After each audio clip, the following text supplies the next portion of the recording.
Good morning. Welcome again to Morning Devotions, and thank you again so much for being with us. Tonight is the last night of our 3 nights of special river services, but I will tell you we're going again next week. So next Wednesday night, next Thursday night, and next Friday night, we're going to have 3 more nights of special meetings and just seeking after God. My theme next week will be times of refreshing. Wednesday night, when I saw all the men at the altar, when the Holy Spirit had fallen before the service ever started and people were being touched all over the auditorium, hundreds and hundreds of people before the service ever even started, before the music ever even started. That's God pouring out water on him that is thirsty. That's God pouring out the Spirit on hungry and thirsty people. So we're going to go another week and let's see what God has in store for us. I want to talk to you today a little bit about leadership. Just 3 quick lessons of leadership from our passage back in 1 Samuel chapter 18 today. And this is the beginning of the season of Saul's jealousy of King David. I want you first of all to notice 2 things that the presence of God brings. Verse 12, Saul was afraid of David because the Lord was with David. Verse 14, in everything he did he had great success because the Lord was with him. God's presence brings 2 things to our life. It brings success, but it also brings the fear of other people. When people realize that God is with you, you're going to find that people treat you differently, and you're going to find that people back up and they're a little afraid of you, and it's just something you have to learn in life. Secondly, I want you to see that success brings fear.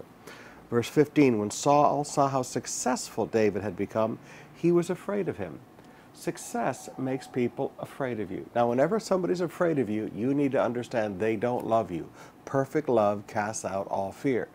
When people start acting like they're afraid of you, when they won't look you in the eye, when they won't talk with you, when they won't engage with you, when you begin to see that people are afraid of you, you just need to realize something. Don't trust these people, because people who are walking in fear are people that will hurt you one day. So, God's presence brings success. God's presence brings the fear of man against us.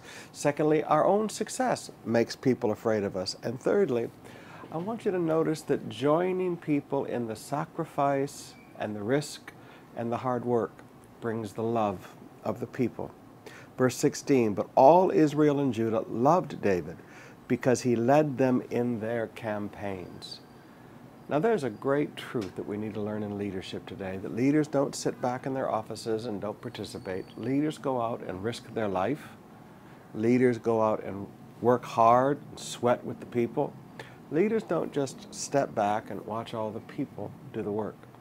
Recently, when we went down to Yolanda, I noticed that many of the pastors just stood around and let all their members do the work, and were a little surprised that, forgive me, I can carry 2 boxes at a time or 3 boxes at a time and set the pace. And they said, no, you just sit over here and eat with us and let the people do the work. Well, there's a reason that people at COP love me, because I've learned to join them in the work, to not point my finger and say, go do something, but I roll up my sleeves and work with them. Yes, it doesn't look like leadership. And the leadership in the world today teaches you that, you have to be very dignified and reserved and standoffish, and that's the world's wisdom. You want people to love you as a leader? Get in there and sweat right alongside them. Get in there and work right alongside them. The people will love you. 3 lessons in leadership.